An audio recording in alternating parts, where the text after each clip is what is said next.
Ever wondered why the soda you grab after lunch might be fueling silent inflammation in your body instead of simply quenching your thirst?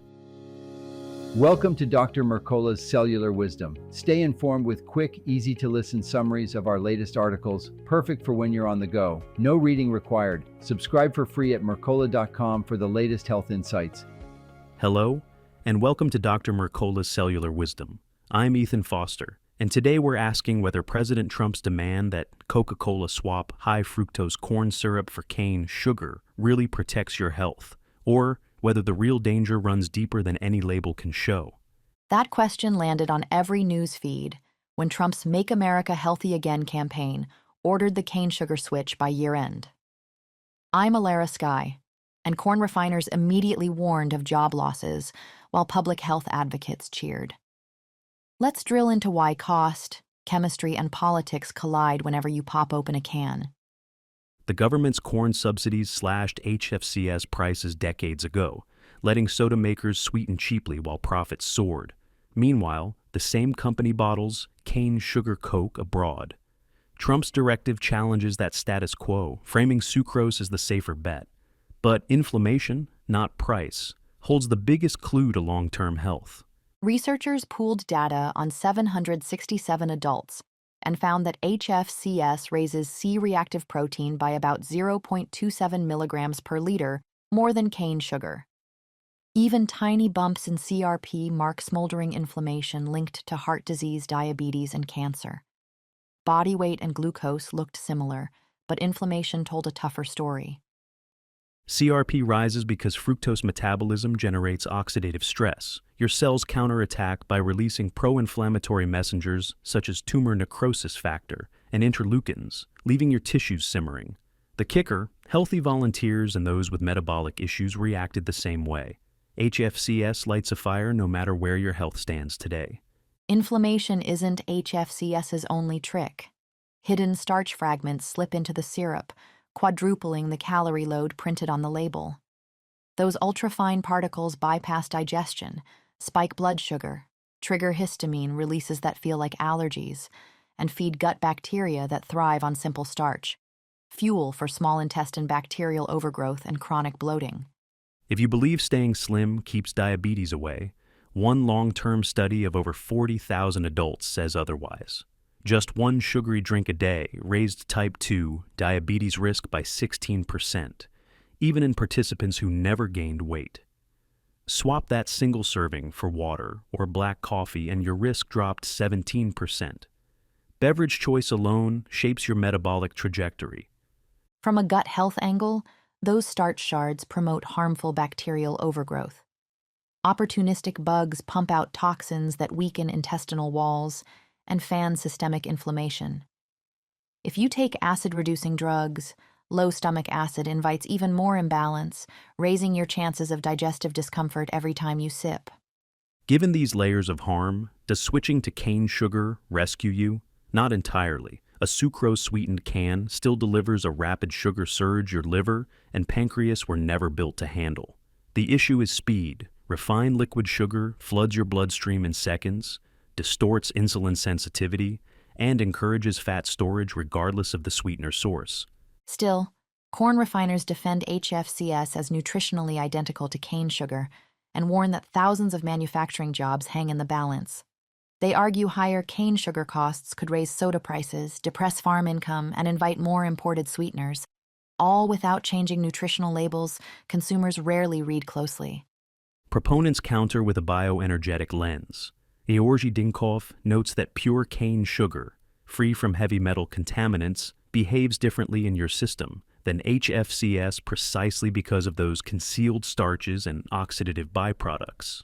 Inflammation is lower, digestion is cleaner, and allergen-like reactions are less likely to strike. Timelines matter too. Coca-Cola's CEO promised a cane sugar formulation by fall, positioning it as widely available rather than a niche Mexican Coke import. Consumers who equate glass bottles with health may feel validated, but unless overall sugar volume drops, systemic benefits remain limited at best. Public reaction reveals another misconception. Many people believe cane sugar reverts soda to a bygone, wholesome recipe. Yet the drink is still acidic, stripped of fiber, and delivered in quantities no human physiology evolved to process in minutes. The switch could even lull you into drinking more, assuming the upgrade is meaningful. Beyond personal health, the economic ripple matters. Phasing out HFCS could reroute billions in corn subsidies, mothball Midwestern refineries, and force farmers to pivot crops quickly. Meanwhile, cane growers in Florida and Louisiana anticipate gains, sparking fresh regional lobbying and political jockeying over who wins the new sweetener market. Critics call that disruption unaffordable, yet diabetes alone drains over $300 billion annually. Add inflammation-driven heart disease, and the bill soars. Redirecting subsidies toward ingredients that stirred less cellular chaos could reclaim productivity and shrink medical outlays instead of just protecting a few commodity contracts. Transparency also falters. HFCS lurks in over 40,000 packaged foods under names like fructose glucose or maize syrup. Ketchup, granola bars, even salad dressing slip it in unnoticed. When labels blur, you consume inflammation triggers without consent, undermining any attempt to choose cleaner energy. Cane sugar avoids aliases, but refining strips minerals. Your body must supply magnesium and B vitamins just to process each spoonful, quietly depleting reserves that power energy production and muscle repair. So even a gentler sweetener still steals nutrients if total intake stays high. Here's the real math. Americans still drink nearly 30 gallons of soda a year, 3 bathtubfuls of liquid candy. Unless total added sugar falls, a cane-sweetened label may simply greenlight higher consumption under a health halo, leaving metabolic damage largely unchanged. Habits shift when healthy choices become effortless. Keep a frosty water bottle visible, stash sliced citrus for quick flavor, and load the break room shelf with unsweetened coffee or tea. When reaching for hydration takes less effort than grabbing a cola, you win by default. So what concrete steps can you take right now? First, eliminate soda outright. Removing that liquid sugar rush is the most direct lever for shrinking chronic inflammation and easing metabolic strain on your liver. You cut empty calories and stop feeding the gut microbes that thrive on ultra-processed sugars.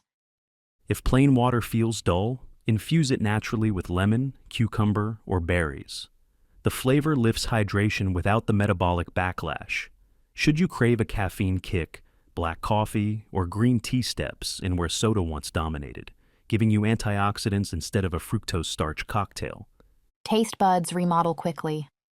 Reduce sugary drinks for 2 weeks, and you'll notice fruit tasting sweeter, cravings fading, and post-meal energy slumps disappearing. Your palate adapts, letting you maintain these shifts effortlessly rather than relying on sheer willpower. Here's your 7-day challenge. Replace every soda, fruit punch, and syrupy iced tea with water, sparkling or still, and allow only unsweetened coffee or tea for higher octane moments. Track how your joints feel, how steady your mood stays, and whether afternoon crashes ease. Thank you for watching Dr. Mercola's Cellular Wisdom. We'll see you on the next episode. Thanks for watching. Subscribe now and click the notification bell so you never miss an update. See you in the next video.